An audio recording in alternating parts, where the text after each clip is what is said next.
She can share time with Deputy Shortall, Ryan and Healy. Self-discipline, a total of 15 minutes. Yeah.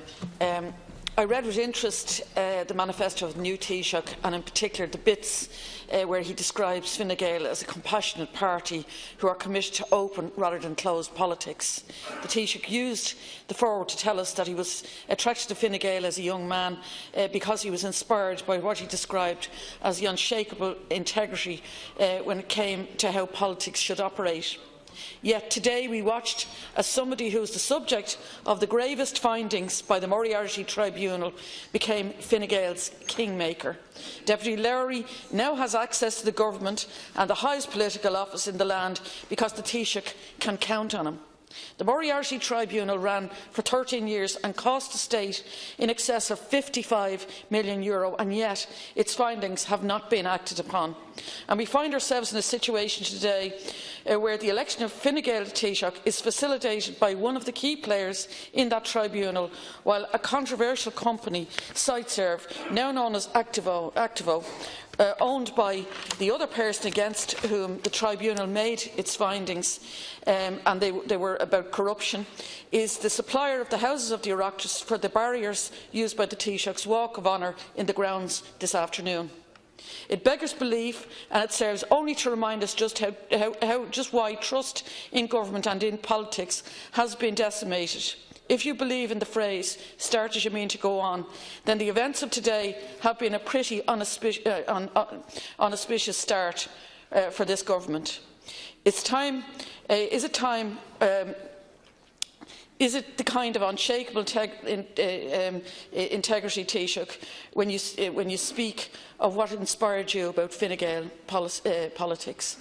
Politics and governing must be about an ethical enterprise. You cannot ask people to have faith and trust in anything less.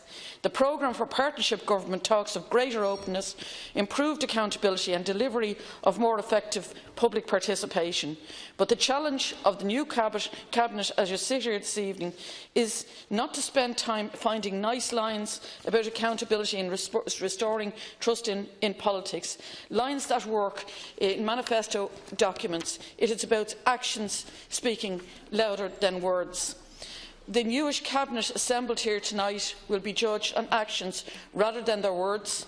I want to wish people well in their new positions. Now that the phony war is over, we need to start seeing some real action on some of the key issues, like, for example, housing. Thank you, Lascan Corda. At the outset, I want to congratulate Deputies Murphy and Doherty for their elevation to Cabinet and wish you well in your new roles. Apart from that, I would have to share the points made by other speakers that the reshuffle that has taken place is quite uninspiring. And I think in some of those areas where reform is most needed, there isn't too much sign that it's going to happen. There's been much comment made on remarks that you, Taoiseach, have made yourself, and also that the outgoing Taoiseach made in respect of child poverty. The reality is that there's 1 in 9 children now living in consistent poverty, and since 2008 that figure has actually doubled. So your predecessors in government, Fianna Fáil, and also throughout the period of the last government, you contributed very significantly to a doubling of that figure. And that's a shameful record by any standard, I think. So, words ring very hollow, because we can only judge you by your actions and not by your fine words on a day like today. There is no doubt but that the impact of austerity fell disproportionately on children. And that has created huge problems and indeed the loss of childhood for many thousands of children.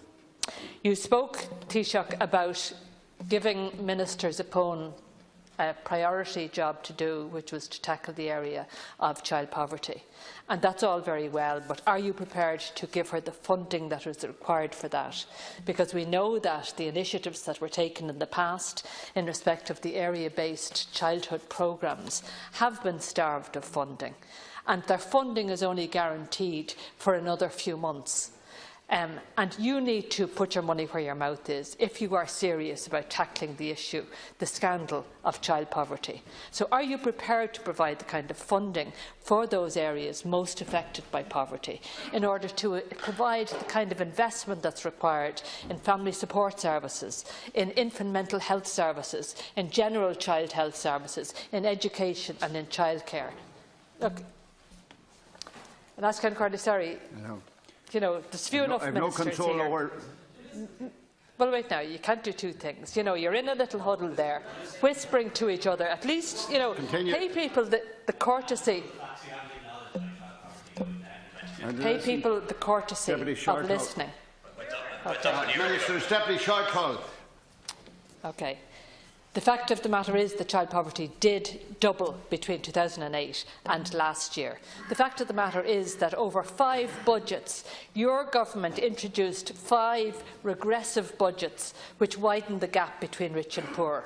So, you know, Taoiseach, let's find out what you are actually about. Leave aside the fine words today. You're very much untested. You know, are you serious about doing something meaningful in relation to the poverty, exclusion and inequality that exists in our society? Or is this just, you know, are these empty phrases that you're using? We don't know where you stand on key issues. We don't know whether you have any vision for the country or not. But we do know that you can't promise tax breaks and promise to tackle the problem of poverty and inequality. The two things just don't add up. So come out clearly, Taoiseach, and let us know what it is you're actually going to do. And are you going to serve the few or the many?